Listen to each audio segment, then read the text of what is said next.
I get the icon in cornflower blue?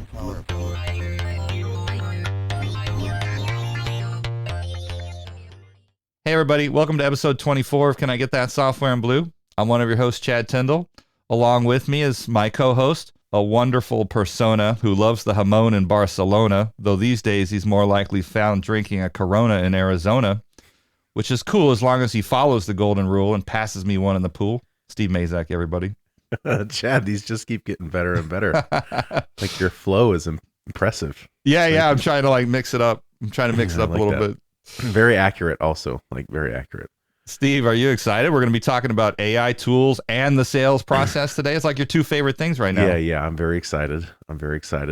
Our guest today is a successful startup founder, a real all-rounder who thinks business strategy so well sometimes it's a bit of a confounder. For 2 years, I've been trying to get him on the pod, which was like running uphill. So this is really a thrill. Will Dinkel, welcome to the show. Thank you. Excited to finally be here. I've been listening, long-time listener and lover of this podcast. So first-time caller? First-time caller, yeah. Well, you're too kind. Welcome to the show. I realize now that this is the 24th episode. You now have a full day's worth of listening if you want. Chad and Steve's voices with our guests to lull you to sleep. That's right, nonstop, 8 a.m. to 8 a.m. That's right. It's almost a full month's worth of content. Will, I've been trying to get you on for a while, but you were sort of in an enforced quiet period until your product launched at Highspot, and we'll talk about all that, but it's great to finally have you on. Well, let's start with something light to ease you in. So you're the youngest of 4 boys, right? That's absolutely correct. Do you think that had anything to do with making you competitive and entrepreneurial? Like you got to prove yourself to your older brothers or something like that? Did you always want to start a company? That's a great question. One thing I will say, so we had 10 years of spread between the oldest and the youngest. I think most parents, by the time the 4th kid comes around, they're just, I don't want to say over it, but they're a little bit over it in terms of child rearing. And so you end up getting taken care of a lot by your older siblings. And pretty much without fail, 5 minutes after my parents leave the house when I was a kid, it would just be like an all-out battle royale. Throwing dishes at each other. My go-to was knives. I'd always go for the knife because I was the smallest, and I had to defend myself. I never stabbed anyone. I never maimed anyone. These my are just brothers coping are all skills. fine. These are you got you learn to adapt and survive in this household, and I don't know. It's kind of interesting. I think each one of us is taller. So if you go through the 4 boys, we're taller and bigger. You're the tallest. With each one. I'm the tallest, yeah. Okay. And so my oldest brother says, oh, well, it's our testosterone that made you tall and large and you were forced to defend yourself and bulk up. Yeah, maybe. It's like an adaptive thing, right? You get your butt kicked enough times. And that's funny. Well, I have 2 older brothers, and I always tell them that my parents were trying to perfect the male, and they didn't do it until the 3rd kid. So that's true. Yeah, V3, V4. Yeah, that's right. I mean, you're alpha, bro. It's funny. I have 4 kids too, but my youngest is a girl, and the 3 older are boys. And she's kind of running things, to be honest. I mean, she's only 2.5 years old, but she kind of tells everybody what to do. Everything's so hers. We were watching a movie, and she got mad, and she told everybody, "Get off my couch!" I'm like, it's not your couch.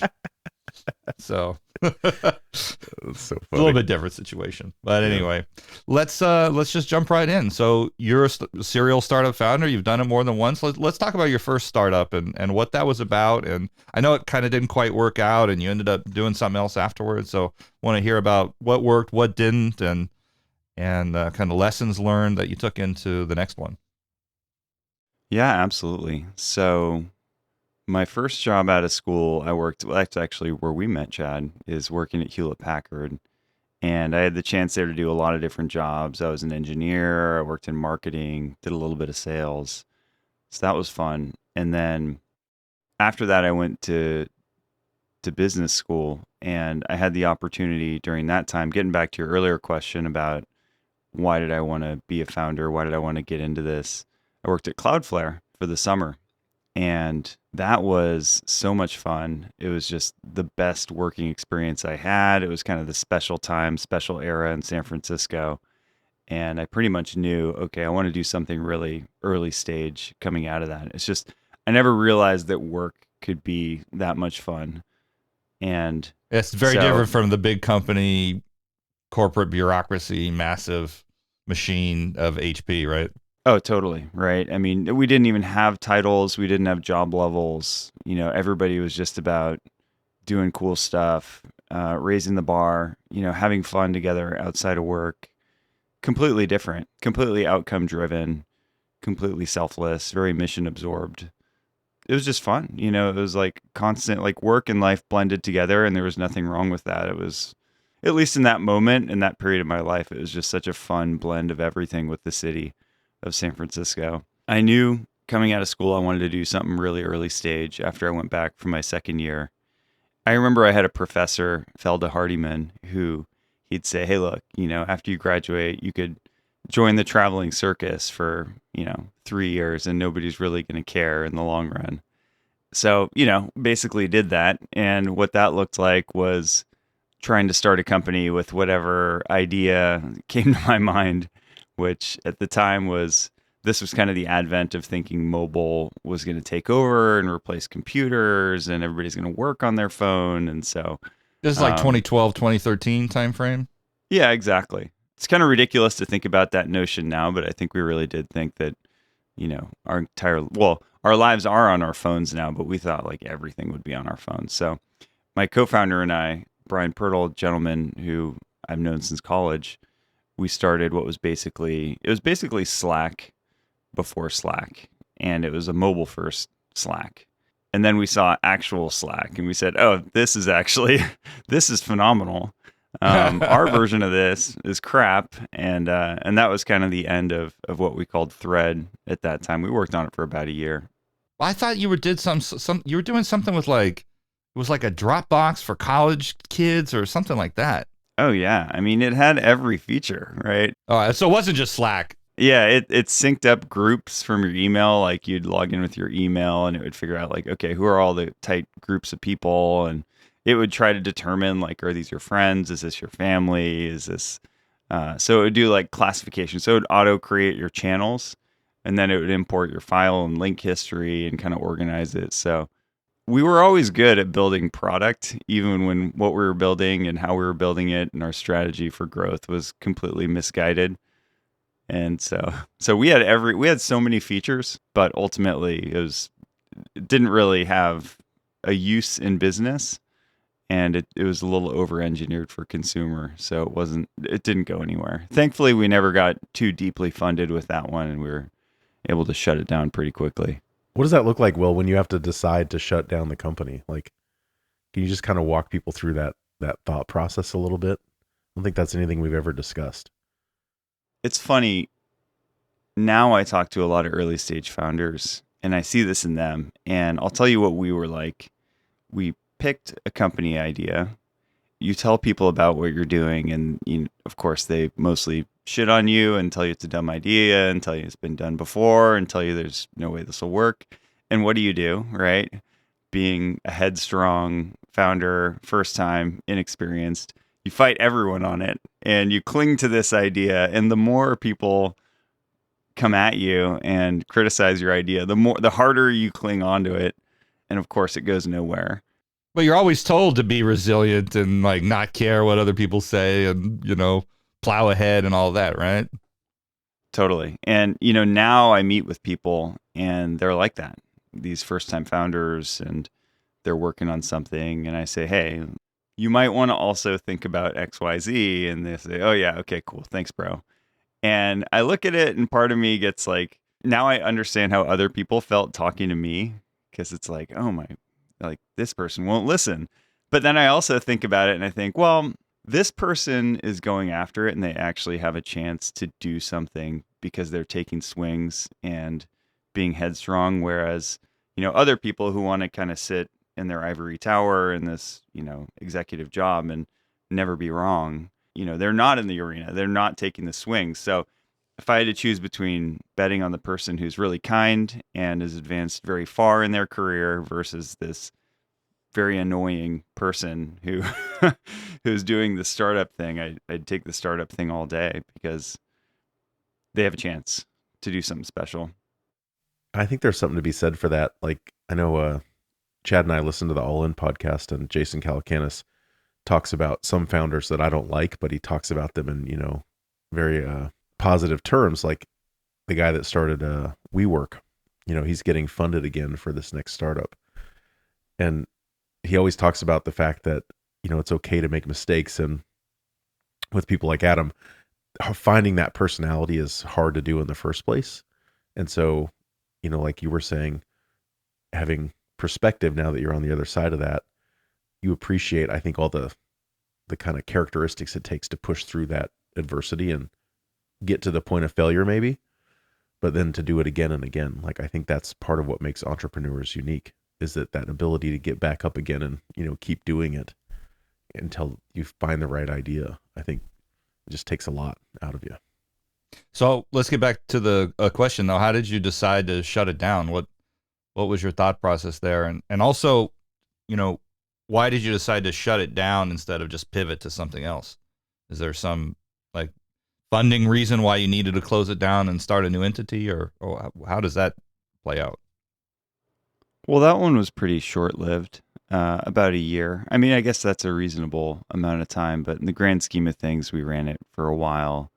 We iterated, we tried to grow it in different ways, and it just became clear we didn't really know what we were doing. We didn't really have clear milestones. We didn't really have clear growth channels.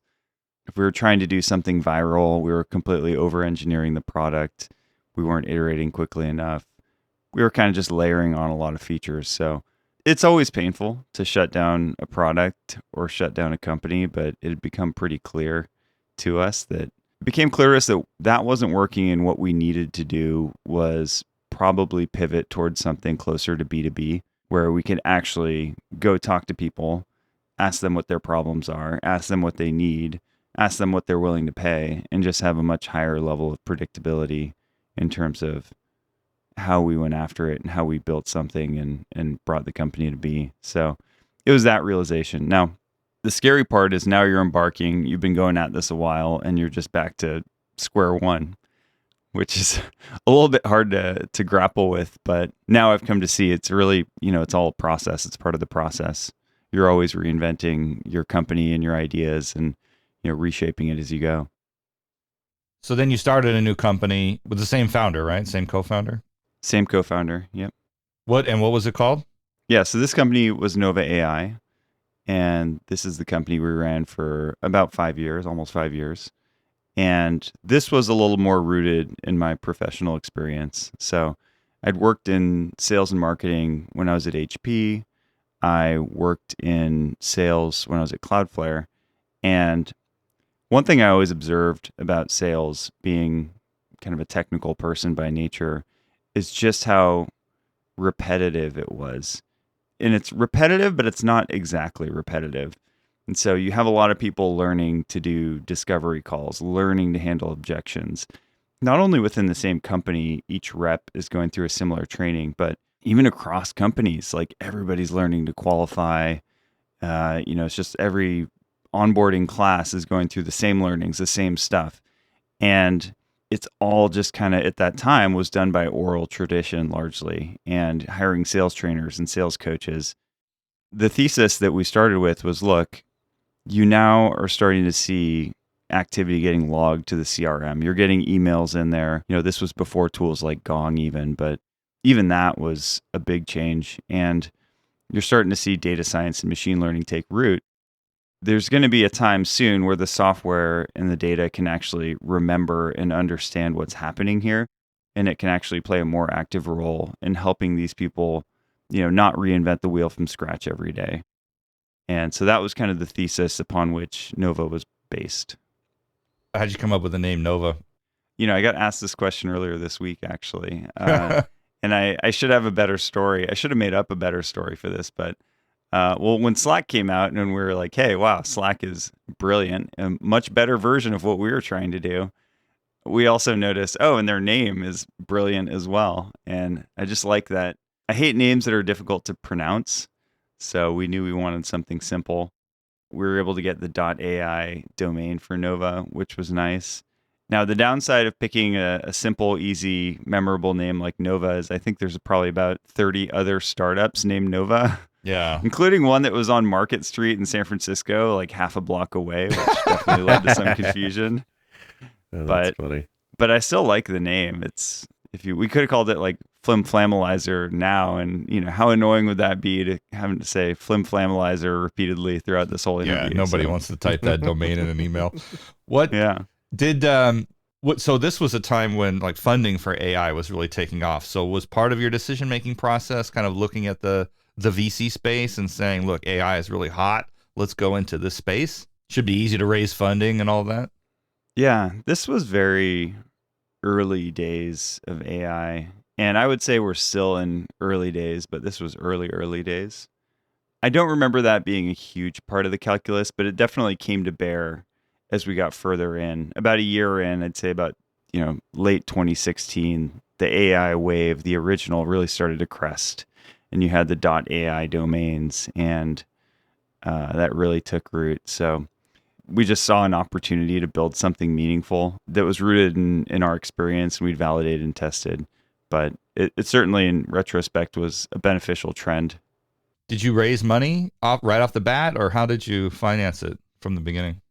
We did, yeah. So we shut down the messaging app, and we kind of licked our wounds for a little bit and regrouped. And we were looking at going to work at a couple different companies potentially, or start another company.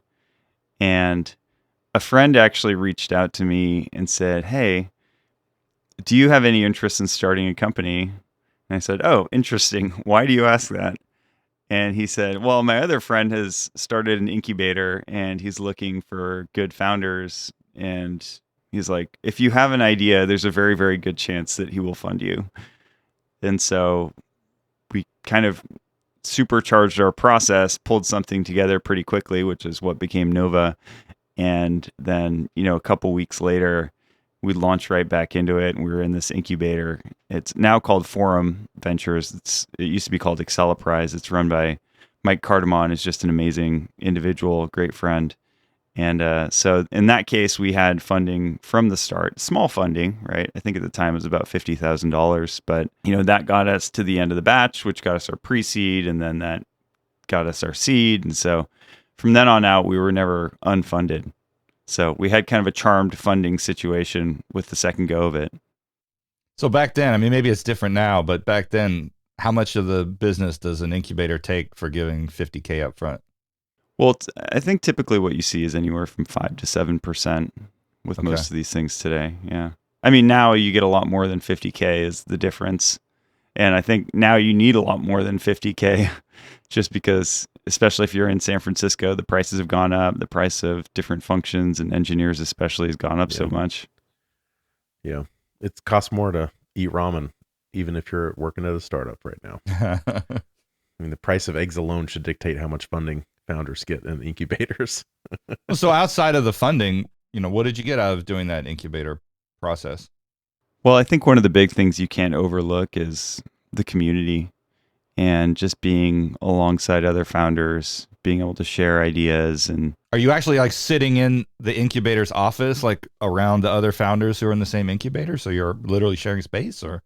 Yeah, I mean, up until 2020, that was you didn't even think of working any other way. Like, there was companies like you worked at Elastic, right? That are full remote first, and have been that way for a while. But I would say one of the magical things about being in that place and time in San Francisco was just being in the small office, sitting together, shooting the shit together, having coffee, just the conversations, the discussions, and, enjoying going to the happy hours and all that. So yeah, we were physically in the same space.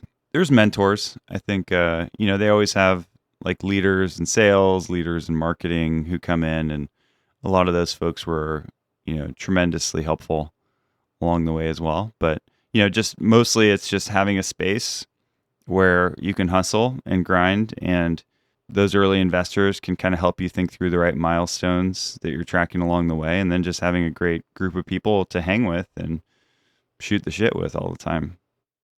How hands-on are the early investors at these incubators? Like you talk to them, for an hour a month, or are they like meeting with you every day, really kind of helping you drive things? Well, so subsequently, we did end up doing Y Combinator in winter 2016, and their program was probably the best structured by far that I've seen in any incubator, even other ones that I've come in contact with since. And what they would do basically, and I don't know how much this is similar today, I assume it is similar, is you get into the program the first night, the first dinner, you pick a metric and you optimize that metric. You try to grow it 10 or 20% week over week through the whole batch. So for us, that metric was revenue because we already had revenue. For some companies, it's DAOs or MAOs. For some companies, it might, if they don't have a product yet and they just need to build a product, they might like create a list of the features they need to build or milestone it in some way. And then their metric is how close they are to, say, an MVP getting through that list of features. But you go in every week, you check in, you're kind of in this big circle talking about what you did during the week, where you're tracking on your metric. And then in between, you can do office hours with all these different experts in different areas, all these startup founders who have been super successful, who are just willing to give you as much of their time as you want. So that was incredibly high touch. I always thought of the incubator as being, before you have any users, but that's interesting. So you actually had revenue before you went into the incubator. Is that common? Is that uncommon? A very small amount of revenue. But no, certainly there's companies that go through Y Combinator that, are way further along than we are. It's a spread, of course. You also have companies where they go and they interview for YC and they say, "Hey, we really like you. You're accepted. We really hate your business.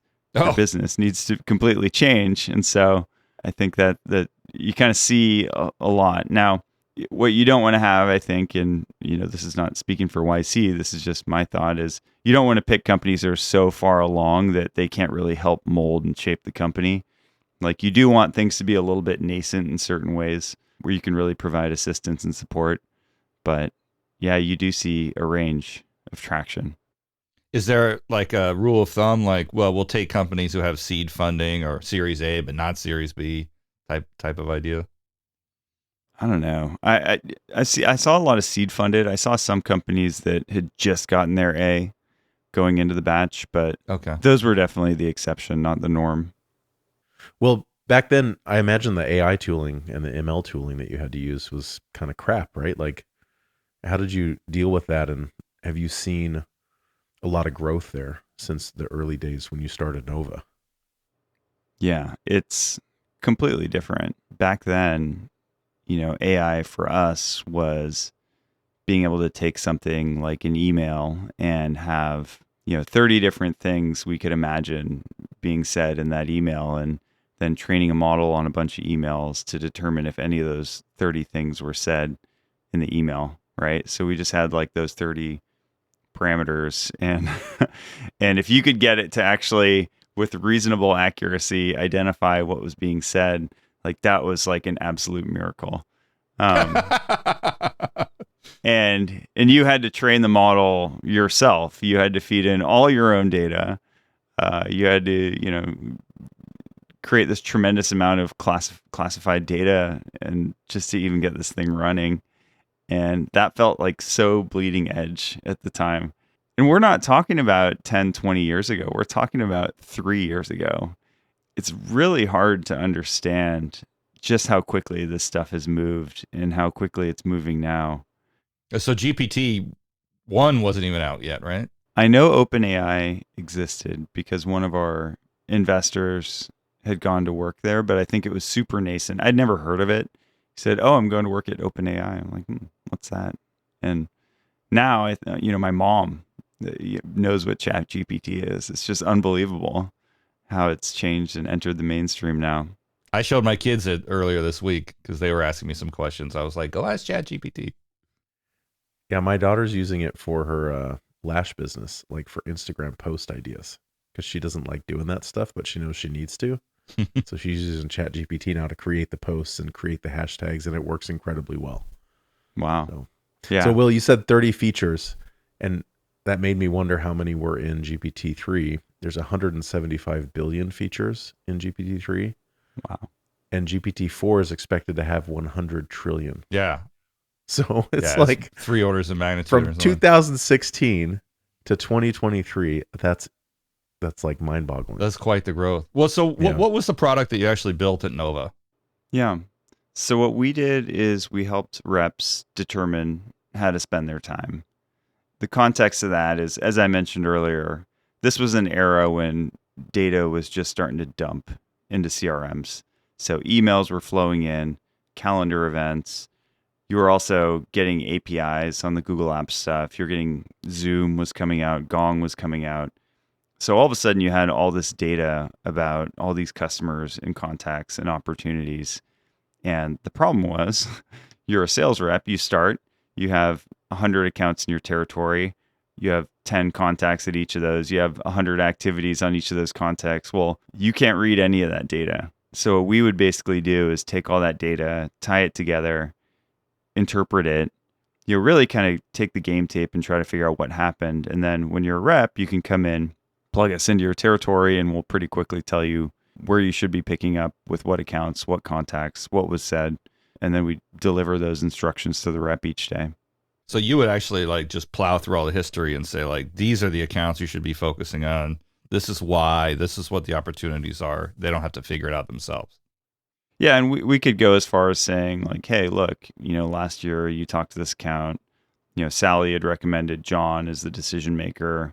You guys tried to connect and he declined and followed up to reschedule, but then, you followed up 2 more times and it went dark. And therefore, we think he has this great of a likelihood to engage with you again. And so we could even go as far as just to make it really easy for the rep, you could click a button, it would generate an email for you. So, with sellers, you're really selling to them to get their time and attention. And so you need to really make it easy, show value very quickly. We tried as much as possible to kind of streamline that experience of like, here's a recommendation. Here's why we're giving it to you. Click this button to act on it.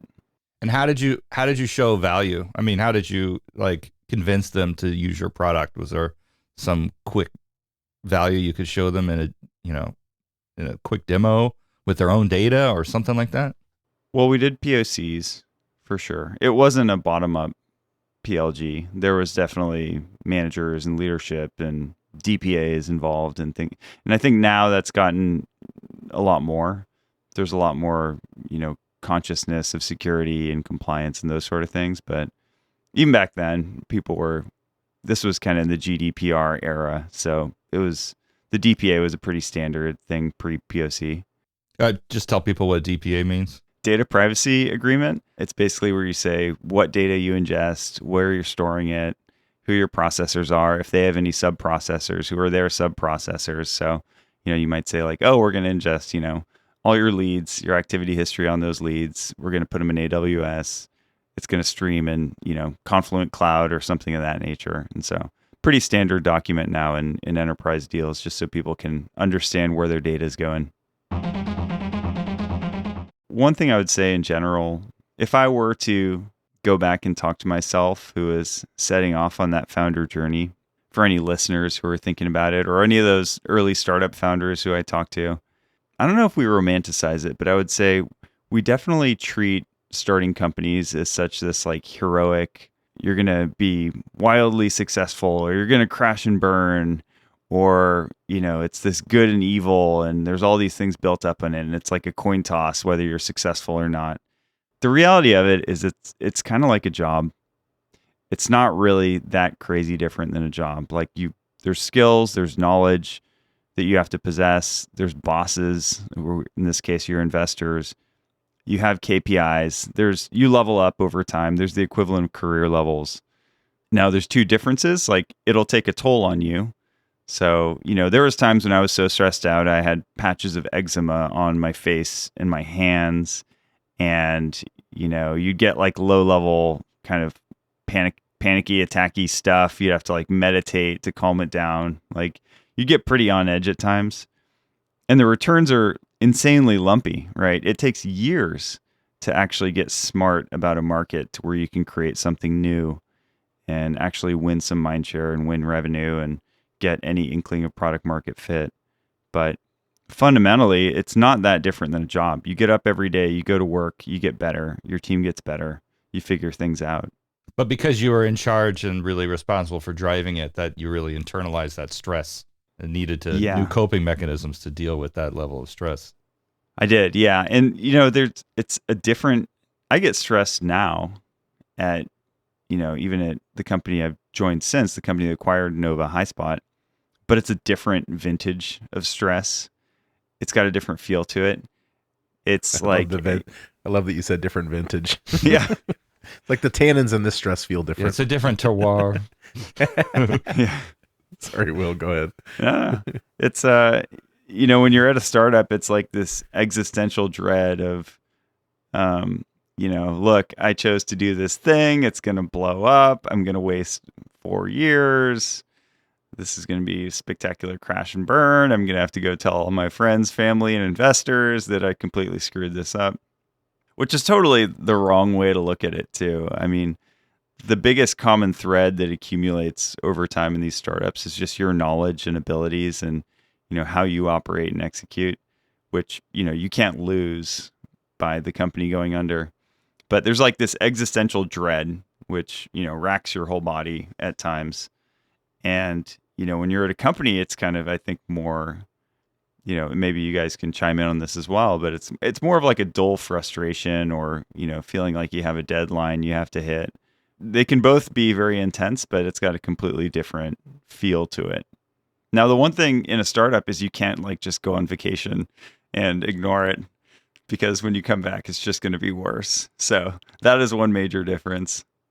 How big did the company get? Let's say in terms of employees, in terms of, I don't know what other numbers you can share. Yeah, we got up to the low tens of employees. I don't remember the exact number, but I think there was a time when we had maybe 13, 14, including contractors. Very much seed stage. I don't remember exactly how many customers we had. I want to say maybe 50, 60, 70. So it was real. We had to have customer success. And I remember the first time that just there was enough active usage in the product to see the logs just spinning throughout the day. And that was incredibly exciting. But then it got to the point where we had like a support channel with chat in the app, and that was going all day. And that was actually pretty stressful. Didn't you do a Salesforce incubator too? We did, yeah. So that one was called an incubator, but it there was no money involved. There was no equity involved. It was run by these two phenomenal individuals. Mike Creedon, who was very early at Salesforce, was involved in building the original App Exchange, and Ludo Ulrich, who's since moved on. But so they brought us in. At that time, the Salesforce incubator involved an office. So we got to work out of the Salesforce office for 6 months, which was tremendous. And they just brought in all these really interesting leaders from Salesforce, leaders of different SaaS companies. So that was a little different in character because it wasn't as time boxed. It wasn't as intense. It didn't involve money. It didn't involve equity. But that was also an awesome program, just largely through the awesomeness of Mike Creedon, who's just a phenomenal individual. Did you learn anything in particular there that you hadn't gotten from the other incubators? That one was very heavy on bringing in a lot of executives. The founders of Viva, I remember the founder of Eloqua came through. That was good because they really gave you the long view, and they'd think in terms of markets and think in terms of, as this company grows, how do you think about your product strategy, your company strategy? And also what they helped us with is we just got deep into the Salesforce community. We learned a lot more about Salesforce. We got to understand this whole world of like trailblazers and MVPs. We went to the Tahoe Dreamin' conference. Like just seeing Salesforce as a company up close was incredibly instructive because people take for granted that it's the standard in CRMs, but they've done a lot of really smart, amazing things to build their community, to actually, get people up to speed with Trailhead, to, have their own programming languages, their customizability of the platform, to have the vision to go with App Exchange so early, integrate it so deeply, take the security stuff completely off the plates of the people who are entering the App Exchange. Like, there's a lot of brilliance there. So, Mike, and just seeing Salesforce and understanding the history of it was very cool.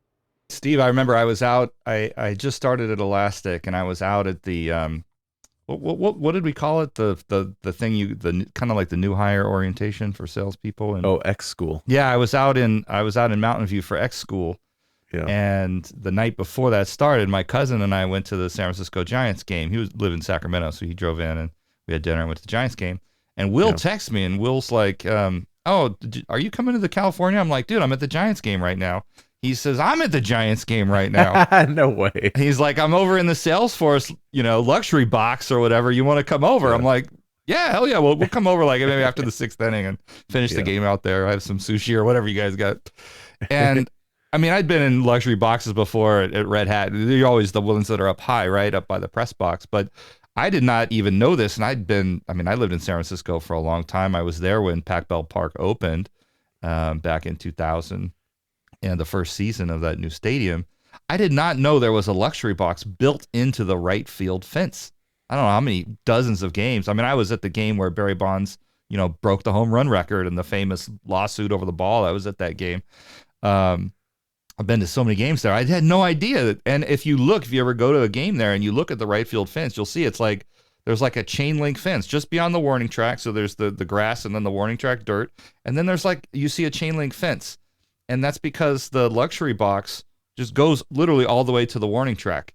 And it's just open with a chain link fence there. So that's where they were. And you have to leave the stadium and come around the backside by where the water is. And so we went in. I was like, this is awesome. But that was because you were just finishing up the Salesforce incubator, I think, or something like that. It was a Salesforce party. That was so cool.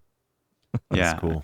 I ate a lot of food, watched a lot of free sports, had a lot of free drinks, definitely in that era in San Francisco, which was, I will not complain about. I remember I had a friend who was at SVB who, whenever they didn't have seats filled in their boxes, whether it was Warriors or whether it's the Giants, they just hit me up, say, "Hey, do you want to go to a game tonight?" You'd actually be turning down luxury box games. So that was a pretty you had other things era. to do. Yeah. That's crazy. Yeah, I remember it was a Monday night and the game was such a blowout. We ended up, there was a TV in there and we ended up watching the 49ers play Monday Night Football on the TV in this luxury box in right field wall. That's funny. Oh my gosh. All right. So you built the company up to, 15, 16 people, whatever it was. And then you decided, then you got acquired. So what was the thought process around getting acquired versus continuing to grow it? Well, I guess I'll tell you the story of how it came to be. And we were out there, we were kind of getting to this point of raising, when we would normally raise a Series A as a business. And we'd always, I think, just having that AI kind of juju, we'd always gotten a lot of, VCs and corp dev and companies who are reaching out and want to, chat about different things. So we'd kind of gotten to the point where a couple of those companies had been courting us for a while and were, interesting and enticing. And, we did see that there might be a 1 + 1 = 3 story there. Building a company to an IPO takes a very long time. And especially with the technology like we were building, we could get that technology into more companies and more hands quickly. There's no reason we needed to actually build all the things, all the user management, all the plugins, all the Salesforce apps, the HubSpot connector. We were told a story about how we could bring our tech and our product to a larger scale of people more quickly by partnering up and getting better distribution. We believed it. I think it's true. I think it's still true. I think now if you look at the industry, so many companies that are bigger are doing things like what we were doing. I think it was the right decision to pursue that and lean into it. We got a little bit of interest from a couple companies and built that into a huge spreadsheet, started pinging some other companies, getting warm intros, and ultimately got down to a handful of companies where we were pretty serious, and then decided on Highspot as, the best place for us and for the company, which is who we ultimately got acquired by. When you're trying to make that decision about raising the A versus getting acquired, are there certain metrics that you're looking at that other people are looking at? Like, our growth is linear, but it's not quite exponential, or if it kind of falls, these things fall in this window, it's better to get acquired versus to raise and keep going. Well, I think if your numbers look right, hit a certain threshold, or trending in the right direction, you'll have the option to do both in most cases. And then it just becomes a question of personal choice. Because once you take that Series A, I mean, depending on who you raise it from, but most people who are willing to fund a company with a Series A really want to see that company become a multi-billion-dollar company, go public, have a big impact on the world. So it's really two paths. And I think the A is really kind of where you pick a door. Is this the path that we're going to follow, or is this the path that we're going to follow? But ultimately, you can be successful both ways, right? You can continue to build a company independently. You can get acquired and, scale your company inside of another company. It's just, I think the market dynamics, where your company is, your personal preference at that moment in time, those things all play into it. But the important thing is that you continue to grow what you built. Okay, so you got acquired by Highspot, which I'm sure all of our listeners are familiar with. Like, a lot of startups and even AWS uses it. I mean, it's a very popular sales suite of sales tools, right? So how did that work? Did they have a vision in mind for how they wanted to integrate your stuff into their suite? Or was it kind of like, well, we like you and kind of like what you're doing, come and we'll figure it out? They have a very strong vision for where they're going. They did then, they still do. A lot of that is what helped us make the decision to go with them as the partner to team up with, really. The founder, Robert, we talked to him many times. There was a period of time where, it was like every weekend I'd, be talking to Robert for a few hours when we were first forging the relationship. And he had a very clear vision for what he wanted to do and where we fit in. And he still does. And it's been exciting to watch the company get integrated. But people talk about a lot of things, like what makes a good acquisition. And people talk about, the money or the structure or your job title or things like that. Honestly, I talked to a lot of companies who got acquired and founders who got acquired during our process. And the biggest thing was find people who you really jive with, who you trust, who you believe in the same things, who you have the same values. And that's what resonated. It always felt just so natural when we would talk to Highspot and talk to the executive team, and even spending time in their office. I remember early on when we first visited Highspot, we were getting a demo, and it was, on this giant TV screen in the office. This is the first demo we'd seen, and everything was like a vectored, which just first of all looked beautiful, which I really appreciated. There was no raster images in the thing, so it scaled beautifully to this 100 inch TV screen. But then at some point, like, something was apparently slow, and it didn't look slow to me, but the person demoing was just getting so frustrated with the software being slow. And they're like, let's get on Slack and send an incident over. Like, we got to get this going. But I just really appreciated that, the obsession with product. And, I'm a product person. My co-founder was a product person. So we love to see an environment where product really comes before everything else, or where it's highly prized, right? Everything else is absolutely important as well, but we love to see that product obsession. Okay, so it took a little while for your software to be integrated into their suite of tools. I know you said you shipped that recently, which is why you're actually able to come on the pod now. So what did it actually get integrated as? What are the features that you shipped in Highspot's suite? Highspot is what's known as a sales enablement platform. And if you think about how a go-to-market operates at scale, you have your foundational programs like rep onboarding, skill certification, And then you have your strategic initiatives, which might be launching a new product, going into a new vertical, maybe expanding into a country, launching a new sales methodology. So what Highspot lets you do is basically equip, train, and coach your sales team, which means if you have this initiative, you are able to equip them with the right materials. So the white papers, the training videos, the case studies, and you can put all that in Highspot.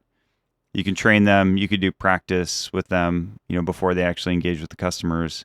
And then you can observe how the sales reps are engaging with the customers to actually validate, are they, doing the right thing? Who's doing it well? Is it working? Is it driving actual business outcomes for the company? Where our product fit in is we have a very, very, very accurate picture of the customer journey and what's happening and what the dynamics are.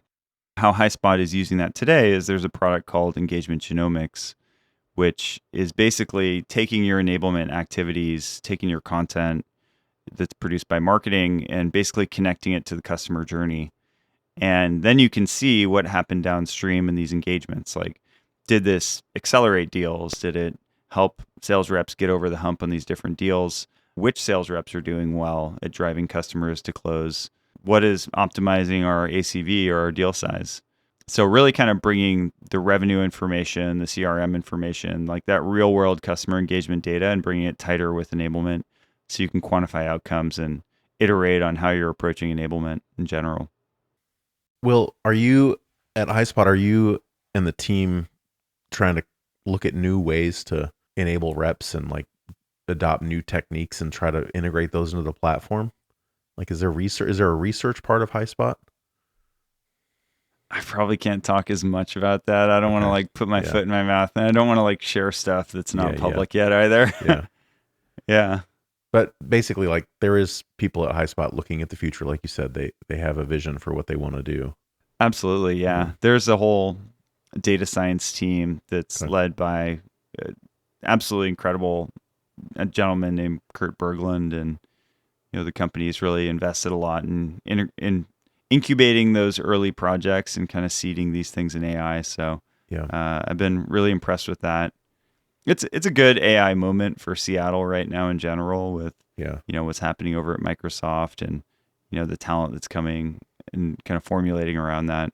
Well, when you got to Highspot and started working on kind of integrating the products and things like that, how did the cultural integration go? Like, how did people start working together? And was there a challenge in integrating the cultures, or did it just kind of fit like a glove? Yeah, so it's pretty interesting to go through these things because you're in this process early on, you're still running your business, but you're starting to talk to acquirers, potential acquirers. And so your brain's a little bit split. You're a little bit distracted in that period in time. And then you get to this LOI stage where you're basically signing something that gives that company exclusivity. And you're, at that point, you're not able to have any communication with other potential acquirers. And usually there's a diligence period of, months where your full-time job just becomes like filling this data room, running around all your investors, getting them to sign things. By this point, in most cases, you've completely detached from running your business. And you go through this for a while, you're on the phone with lawyers every single day. You're, doing code reviews, you're doing all these things. And then you kind of, at the end, it happens very quickly. You all sign a piece of paper, you get a packet of, 100 pages of legal documents, and it's done, and you're an employee. And so first you've gone through just this like very bizarre, stressful, lawyery period, which is nothing like running a company or working at a company. And then when you come out the other side of it, you're going from having maybe 2-3 hours of meetings, maybe you're talking to customers, maybe you're, going to engineering stand-up, talking about a feature, to like, you have like 40 hours of meetings a week, right? Like you're in the like thing of like managing a big team and, working on something that's much bigger. And so things move a lot more slowly, and there's just a lot of like process and control. So you get crazy altitude sickness from just going from something that's so nimble, so agile, so small to something at scale so quickly. How do you keep people from getting frustrated and leaving when they encounter that kind of? I almost envision it as like, a high speed thing hitting like, molasses or something like that. As a person that loves startups, that would frustrate me. So how do you keep people engaged and working through that so that you can realize the vision that you probably originally had when you agreed to do the acquisition in the first place? Retainer.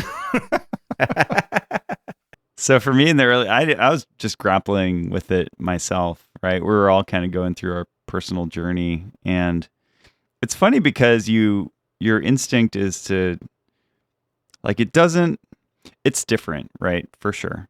And there's a lot of good about it, right? As a founder, I didn't need to do accounting anymore. I wasn't doing marketing. Just having a team behind you and having really competent leaders in each function where you could focus, like that's amazing. I could not use QuickBooks again for the rest of my life and be incredibly happy about that. There's a lot of people you can learn from at the company. There's a lot of expertise there. To your point, certain things do move more slowly. And part of you kind of wants to blame the company for that and say, if they just did it this way, if they just did it that way. What's funny is, as I was going through this, I had about 3 or 4, 5 other friends who were also going through this period of being acquired. And we'd almost really have like a kind of support group for each other. And we were all feeling the same way and all going through the same things. And you kind of realize it's not actually the company. The company is really good. It's just a different stage. And, your brain has been so wired from being in this startup mode that you're kind of trying to recalibrate and, get accustomed to the situation. So it's been a journey to really understand it, what it is, understand how it's different, appreciate what's good about it, and, get value out of the experience. Yeah, I can appreciate that for sure. So, Will, you've been in the sales world for a while now, enabling reps, and with Highspot, you're even more front and center. I'm curious to hear what trends you've seen in how enterprise software is being sold, or not just software, but the companies that you enable. How is sales changing? Well, I think the amount of information out there about a company has dramatically changed. Now when I want to learn about a piece of software, I will maybe spend 30 seconds on the website and then I'll very quickly go to G2 and I'll read the reviews. Maybe people have posted screenshots, demos. I'll go through and look at who reviewed. I'll look at their title. I'll look at their company. You can get all that information. Like it's really completely changed the game in terms of just what's available. And Can you tell people what G2 is? They might not be. Oh yeah, so G2 is a website where you can do reviews of enterprise software and give your comments, rate it in various different ways. You can publish demos, you can upload screenshots, things like that. And the other day, a lot of products do this, right? You go to their website, you can't really see anything about the product. And I was curious to learn about this product, and I'd gone to their website and done the request a demo. And I get on a call with them and, I expect a demo. Of course, I don't get a demo. And there's an unwillingness to give me the demo. But then I thought about it and I said, well, I could get a demo, right? Like I know who their customers are. Like there's probably videos on YouTube of their software. I could just go watch one and see what their software does. And so I was really thinking to myself in that moment, like, well, what do I want from this sales rep? Like, how can they help me? And so, I started asking questions like, what are the alternatives? What value do customers get from the software? What problems are they trying to solve with it?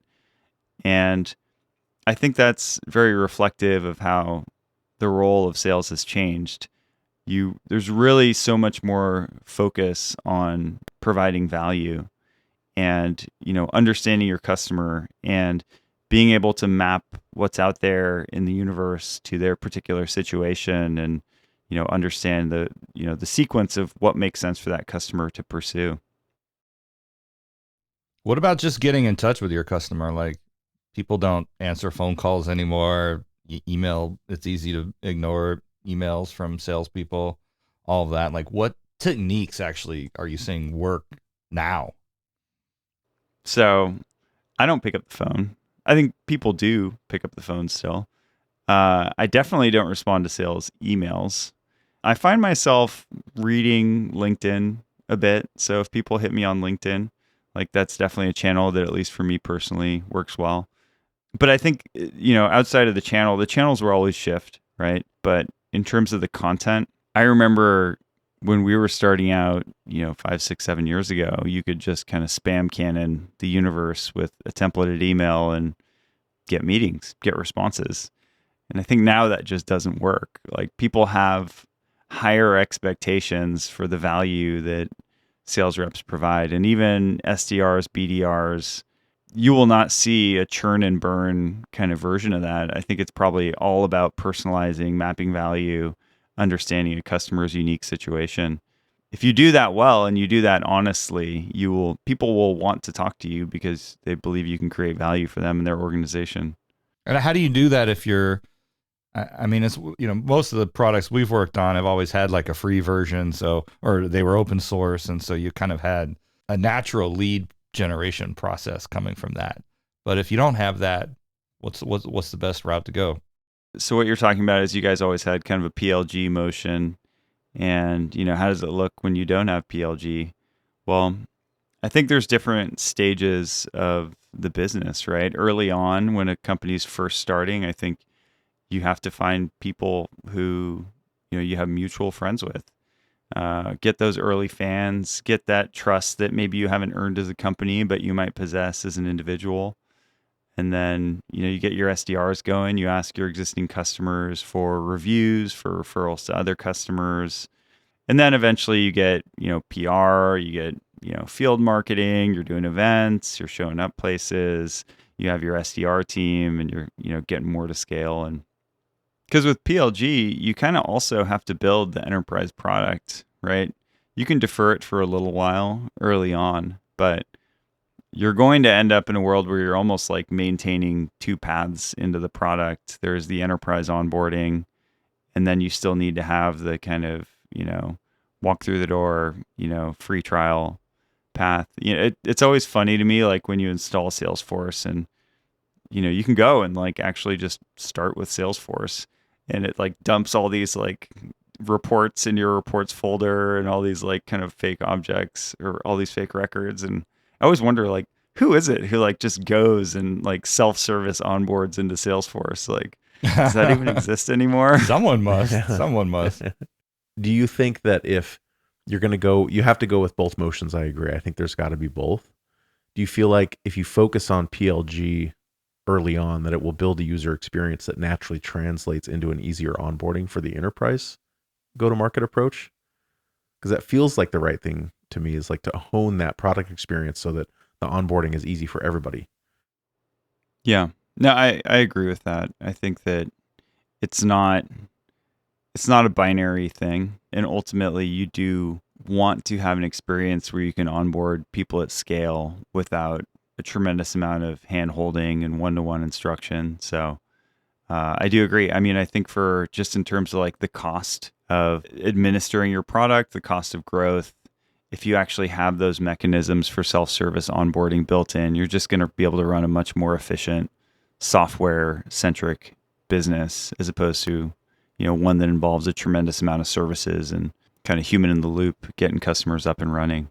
So I do agree with you. Now, the benefit is if you're just focusing on one of those paths, you can kind of quote unquote do things that don't scale.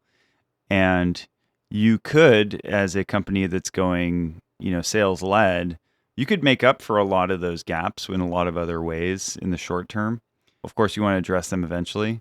Whereas if you're going PLG, you can't just say, hey, trust me, even though we don't have SOC 2 compliance and even though we don't have SSO login, like you'll be fine. Like, no, you can't. Companies will not be cool with that. So that is one benefit to sales led. But of course, you can grow incredibly quickly with PLG, which is amazing. So, Will, earlier we were talking before the recording about replatforming at companies. Like, can you tell us a little bit more about what you've seen and what you've learned from that experience?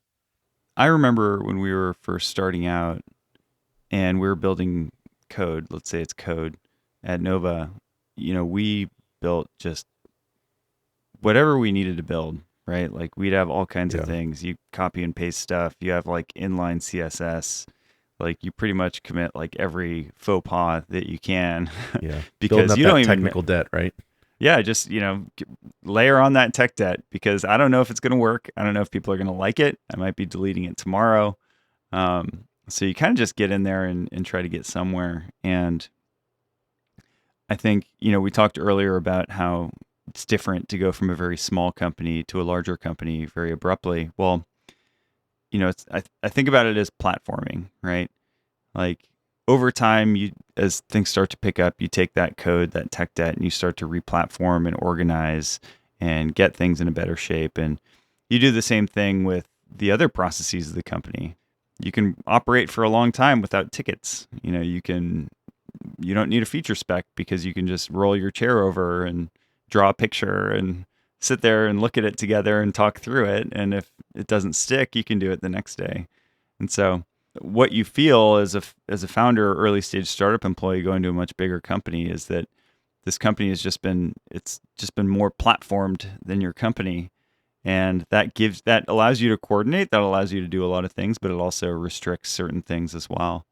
When you talk to people about hypergrowth companies, they often express like, oh my God, it's growing so quickly, it's just chaos. I think what I've seen too is like it's very possible to over platform a company and over engineer the processes and maybe even over engineer the product. Like pick an area and just go way ahead of what's actually required to solve the problem. Maybe it's building your own thing in house when you could just grab a module from the open source community. Maybe it's like over engineering different aspects of it. Arguably, like, yes, under platforming, it feels hectic.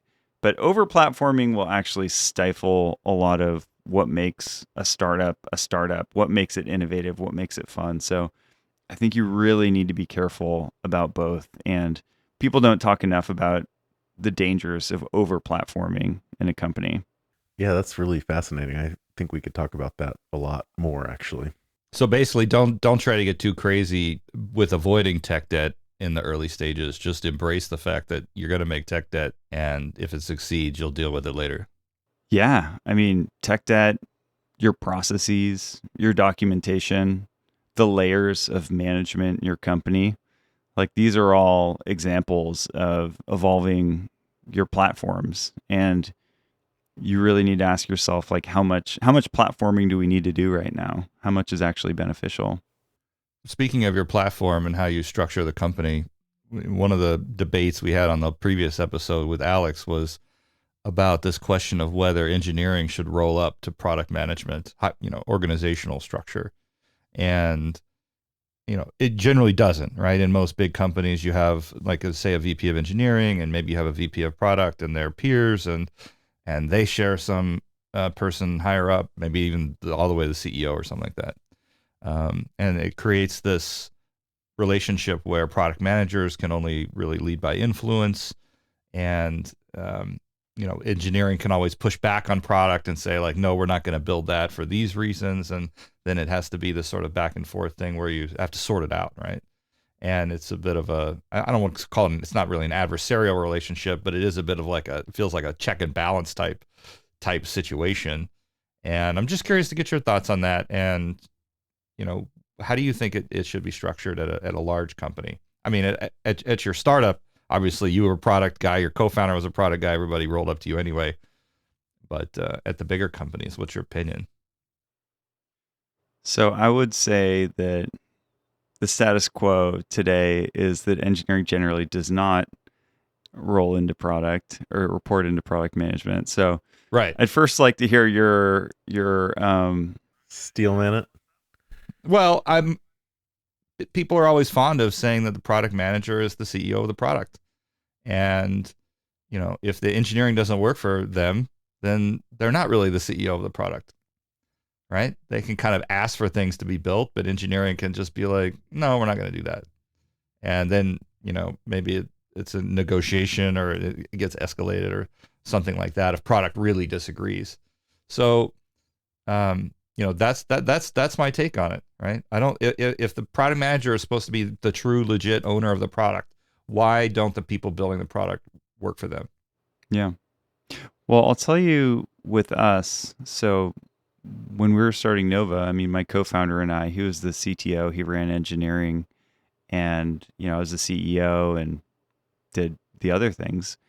And, we started as like a 50-50 kind of partnership, and it just evolved that way. And I had all the sales and customer success folks under me and, design and things like that. And then he had all the engineers under him. And then just from kind of an org size standpoint, it was just very equitable and it worked well. I think that one of the things that's interesting about product management is maybe you have a VP of product and they have like 10 reports, and then you have a VP of engineering and they have 200. And and these are, equal partners, but the org size is just so dramatically different. So I think that always creates interesting dynamics, right? Like when you have this very small team, I think when things go bad is you have this very large organization of engineers who say, look, these product managers are telling us what to do. They don't understand the technology. They don't understand the tech debt, things of that nature. And so you can definitely see a lot of examples of this sort of dynamic not going well. I listened to a really good interview lately with John Carmack on the Lex Friedman podcast. And, they were talking about code and open source and optimizing for hardware and all these kind of advanced things and programming languages. And John Carmack was asked, well, what makes a good programmer? And I loved his answer, because his answer was a great programmer is somebody who builds something that generates customer value, which was totally not, I think, what people would expect. They expected him to say something about how quickly you code, how many errors, how you debug, what languages you use. But even he got frustrated. I mean, we talked about it with Don a couple episodes back about why he left Facebook and the fact that he found that he couldn't get engineering to build things as efficiently as he wanted them to, and kind of his frustration with that. Yeah. And I'm sure there was a lot of, conflating factors, right? Like they're a startup within a startup. Well, they're a startup within a startup that was funded with, tens of billions of dollars. Like that's, and not copying a product, it's not like Microsoft building Teams and they have literally like Slack open on their other computer. Like they actually had to like invent a new market and build a new product at scale with billions of dollars of funding. So, one could question whether that's even a strategy that makes sense, right, for incubating something new and different and world changing. But to the earlier point, I think, in those teams where you have that friction between product and engineering, product management, I wonder, do those engineers actually understand what they need to do to build customer value? It's a two-way street, right? Like it's not just PMs telling people what to do. It's, they need to learn from the engineers. The engineers need to learn more fundamentally about the customer, and they need to have a tight partnership. And it's almost like a game of telephone, right? Like someone in the field or a prospect or a customer will say something to someone in the company, and then it gets translated into something else and translated into something else until eventually it gets created in a Jira ticket or something, or a GitHub issue. And next thing you know, the engineer's being asked to work on this thing. But they, most of the time in my experience at the larger companies, do not understand the end value that they're going to be creating for the customer that originally requested it, right? And as these requests build up, hopefully that drives priorities. So like you said, it's a two-way street. And I'm just wondering, is it a reporting problem, or is it just the fact that as we grow in organizations and you need more engineers to build more things, they just naturally are going to get more and more disconnected from the bigger picture? And we're kind of failing as enterprise software companies in making sure that that connective tissue is always front and center. You know what I mean? Like, hey, this is why we're building this thing. Don't forget that. Yep. And, to borrow from Amazon here, intentions don't scale. If you expect engineers to go out and pursue that just on their own accord, well, at the same time, people are tracking their points, they're tracking the feature, they're clicking refresh every day, they're asking them every day, stand up, what did they do? What did they accomplish? Like you can't have it both ways.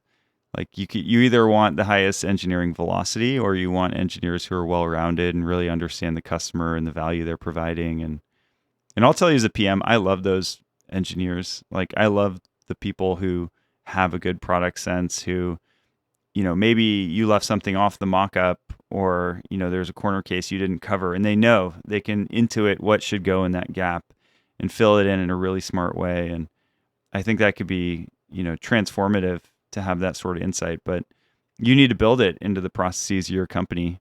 And if you just view engineering as this kind of coin operated function where you're just trying to create a feature factory, you're not going to get that. And you might be moving quickly or feel like you're moving quickly in the short term, but eventually that's going to catch up with you. All right. But so just to nail down your answer on the question, like let's say you built a hypothetical new company 10 years from now and it's pretty big, and you're in charge, like, would you put engineering under product or would you keep them separate? If you're going to manage someone, I think you need to understand, like, you need to be able to coach them. You need to be able to understand the job that they're doing in whatever format you agree that you're going to communicate about that. So I think from that angle, like, there's probably not a lot of product leaders who can, coach an engineering leader or evaluate engineering velocity, maybe, or evaluate the health of an engineering organization. But ultimately, I don't think it matters who reports to who, as long as you have clear roles and responsibilities. And the most important thing is that product and engineering just really work well together and have a shared vision of what they're trying to accomplish. And that requires leadership to really dive in and prioritize that working relationship and the roles and responsibilities, and having that clarity. Let me show this picture. So this picture, which I'm sharing, you'll see it if you're watching on YouTube or Spotify video. But for those of you who are just listening, I'll describe it. It's gone kind of viral in the last few days. I've seen it's all over my LinkedIn feed. It's all over Twitter. And it's basically a graph showing how over time, starting from like 1986 until now, how many employees did companies need in order to generate $1 million in revenue? And in 1986, they were saying it was about 8 employees for $1 million in revenue. This is of S&P 500 companies. And the graph that's on the bottom here, which is the dark blue line, which is the one that went viral, is a very steep decline, showing that it's down to something like 2 employees for every $1 million in revenue now, as opposed to 8. It looks like it's just tanking and going asymptotically to 0. Someone went and adjusted it for inflation, actually, so it's not quite as stark as the viral image. So the light blue line here is the inflation adjusted one, and it's basically showing it's gone from 8 to 5 instead of going from 8 to 2 over the last 30 years, which is still a drop, and it's clearly trending down. It's basically saying that companies are getting more effective at generating revenue with fewer employees, and some of that's probably due to software and automation and everything else. So this is a very topical graph here, basically, as ChatGPT and Bard and Bing and everything else is blowing up huge right now, basically predicting that companies will be able to do more and more with fewer people using these AI tools and bots and whatever else is coming out. So I want to ask you, not necessarily with respect to Highspot things that are being built. I know you can't talk about futures and stuff, but just in a more generic sense, like your vision for what kind of things people will be able to do with these AI tools 3, 4, 5 years from now in the short to medium term, things that we haven't even maybe heard about or thought about yet. I remember when we were first starting out at Nova, 2016, the typical kind of sales stack for an individual user is maybe you had a Salesforce license, $100 a month. And then maybe you had a power dialer, like inside sales, $20, $30 a month.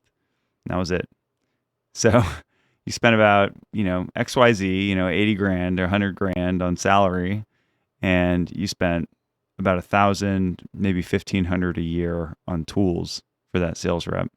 Now, you look at what you have for the average sales rep, and it's like you got Zoom Info, you got Salesforce, you have Gong, maybe you have Clary, maybe you have Outreach, maybe you have some kind of, Highspot. You've got, other stuff, right? You got like Zoom. Maybe you got a tool for spiffs. Maybe you have a tool for competition. Maybe you have a tool for leaderboards. Maybe you have a tool for, company-wide like win alerts and things of that nature. And so like we were totaling it up. It's gone to about $10,000 a year now per sales rep in tooling that you have for an average inside sales rep. So that's gone up, 900%. Like salaries have not gone up 800, 900%. I think we're kind of in this trend and we're only just starting to see it where much more software spend in sales in general versus human spend. It goes back to the original thesis, right? Like software is just getting smarter about understanding sales and being able to execute on various aspects of sales. So there's kind of this division of labor that's shifting a little bit. To your other question, where are things exciting? Well, I think one theme is the sales manager is just so stretched today. They're trying to really manage the deals in the pipeline, and they're also trying to manage the person and develop their skills and their competencies, develop their knowledge. I think certainly the growth of enablement has helped with that, and enablement will take more and more off their plates. But I think also there's tools, there's AI that can help, like scoring people's calls, summarizing the interesting coachable moments from customer calls throughout the week, taking down the 30, 40, 50 hours of calls a day that a manager has to review for their team and taking that down to, 20 minutes. Like those are tremendous high leverage opportunities to really skew the equation even further, right? Make it more of a software centric spend. How much of this can happen in real time? Like, we're transcribing what the customer's saying, understanding their intent, their emotions that they're feeling about, are they frustrated with the call? Are they feeling good about the call? Blah, blah, blah. And then telling the sales rep what to say next. Chad, that sounds so distracting. But I do love the question. I think those things are out there today. Now, one could argue, is it distracting to have this, bot talking to you while you're executing a call? Is that thing that measured the exact micro reactions in the customer's face during the call and gave me a grade letter score on the micro reactions I elicited, is that a value providing tool, or is that just kind of distracting? But I think in the long term, these things are all going to mature. Like, I think, there's no closing Pandora's box. Like, there's just so much, a positive Pandora's box of like, there's so many amazing opportunities, and a lot of these things are going to come through. We went from having this hypothesis at Nova that, hey, if you, read emails with AI, that'll create some value for someone, that software could literally tell people, hey, you need to go reach out to this person at this account and say this email that I put together for you. And you could argue like, that sounds like it's totally not going to work, but it did work.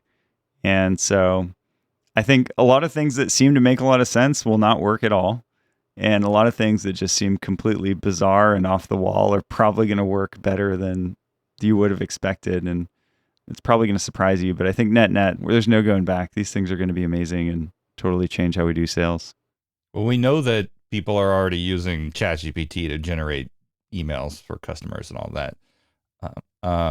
Do you think we'll ever reach a point where the entire sales rep is computer generated? Like, it's just an AI that calls you, but it's with the generated voice. It sounds real, and they actually have a conversation with you and sell you something. So the question is, will self-service and software tools and AI get so good that you no longer need a sales rep? And I think if the AI is producing more value than a sales rep, then maybe. But I think if we ever get to that position, then probably AI has supplanted a lot of things in our society, and we're all in a lot of deep trouble, because a good sales rep, I think, does create a tremendous amount of value for customers and the vendor alike. So, I mean, we'll probably have like AI nannies before we get to that point, or, a lot of other functions. I think today, if you look at just how much software organizations are buying and how much that's increasing, even if, say, like an AE has a lighter touch on a deal, it's less labor intensive. I think the demand is going to grow so much that I see the sales function just continuing to grow in the coming years. Well, do you think the profile of a successful sales rep will change in the next 5 to 10 years, and where they get involved in the process will change? Yeah, I think the profile already is changing. It's becoming a lot more scientific. I think it's becoming a lot more nuanced.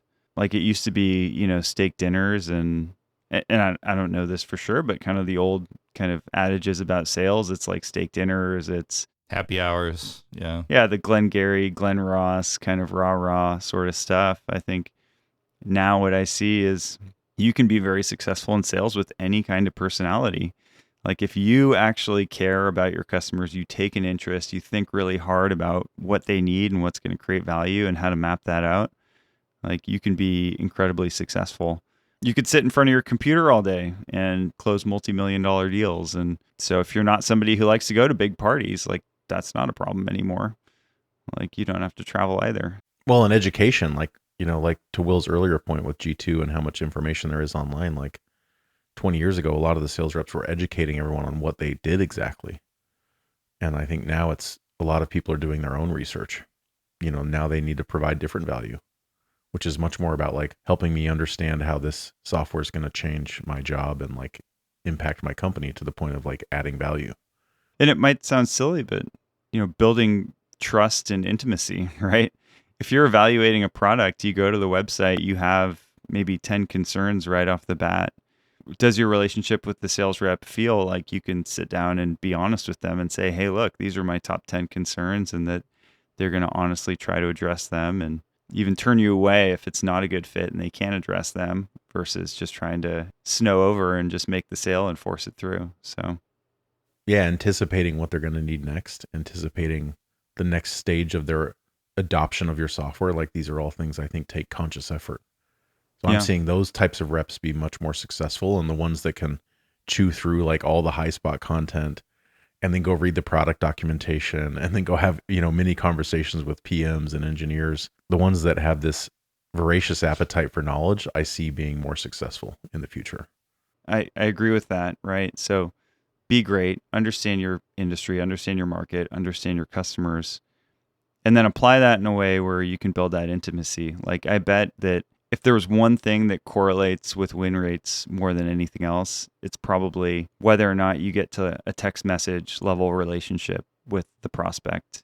I haven't seen any stats on that. I don't know if there are stats because you don't really log your text messages to Salesforce, but it's got to be absolutely stark for those situations where you can get to that level of trust with the customer and actually close the deals.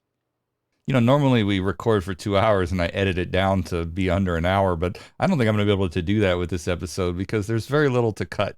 I thought this was really, really good. Thank you, Will, for coming on and talking with us about this. These topics are near and dear to our heart, obviously, AI and sales. This is like a great episode for us. Thank you. Yeah, no, this was a lot of fun. It felt like, I've never done this, but it felt like it just flew by, and it was a lot of fun. And I'd love to get any feedback. I look forward to listening to it myself and kind of critiquing myself. But any feedback you can give me on how to do better, I'd appreciate. Well, we'll have an AI critique you and get back to you on that. Put it through ChatGPT and ask it for recommendations. Exactly. All right, everybody. Hope you enjoyed this episode with Will and you learned something about the AI in the sales process. I think all of you probably know at least one sales rep or SA who doesn't listen to this podcast. If you can share this episode with them, we'd really appreciate it, and we hope you enjoyed it, and we'll see you on the next one. So thanks for listening. Thanks, everybody. Thanks, Will. Thank you. It's a lot of fun.